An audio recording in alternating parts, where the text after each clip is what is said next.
picture this. You're a young and helpless boy raised by a single mother under extreme poverty. That mother had a drug addiction she had to overcome in order to raise you. Nobody was there to tell you that you were special, that you were loved, that you were capable of doing anything great.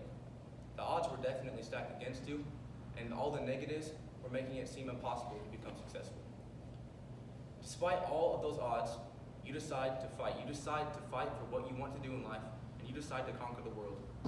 That's the story of Sydney Weaver, and that's who I am. I'm a senior at Thomas Jefferson High School, and I've been a club member for approximately 12 years. I've learned what the true meaning of what a Boys and Girls Club is. It is a place to find out who you are when you have no idea who you are inside, when you have no idea what you want to do. It is a place to find out and conquer your troubles and goals that you have every day. And last but not least, it is a place to figure out the passions that will guide you to the happiest and most successful version of your life. I'll begin with the origins of my own personal club experience. I've been gifted with an abundance of opportunities, including travel club, immersion, all-stars, readers to leaders, and even all the spelling bees I participated in. Despite being youthful and naive during these times, I needed these programs to get the foundation of knowledge necessary in order to become an individual who loved the world and loved everything that it had to offer. Furthermore, it's made me into a scholar with those foundations, as I now have a 4.3 GPA, and I certainly plan to make it into a 4.5 at the end of the year. Each program, with its exceptional educational values and the answers to one's curiosity, helped me realize I had to do what made me happy by heart. I had to do what made me happy and utilize an extraordinary work ethic in order to accomplish something out of it. Even no matter how small that thing was, no matter how small on that skill that was, happiness was key. And this mindset stemmed from my youthful experiences at Boys and Girls Club.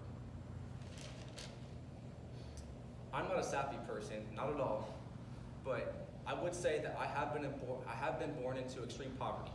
Many times I've had to worry about how much food we'd be able to have on the table at night, how many bills we'd have to pay monthly, and I was even raised by a single mother who had to overcome a ruthless drug addiction that had a firm grasp on her life, but she did it. She did it out of pure love for me. I've never had a father figure, as he's been imprisoned his entire life, my entire life, for drug-related issues. I've also been in the foster care system at one point, as my mother was arrested for drug-related issues just as my father was. But once again, she's overcame those. I've also lived in a chaotic home environment for a long period of my lifetime, surrounded by criminal activities. I've never had a reliable transportation option in my life, as even as a senior in high school, I do not have my own car. I guess you could say my luxuries have been limited, but these things do not define who I am. As I said, I'm not a sappy person, and I believe that setbacks only build you and build your character.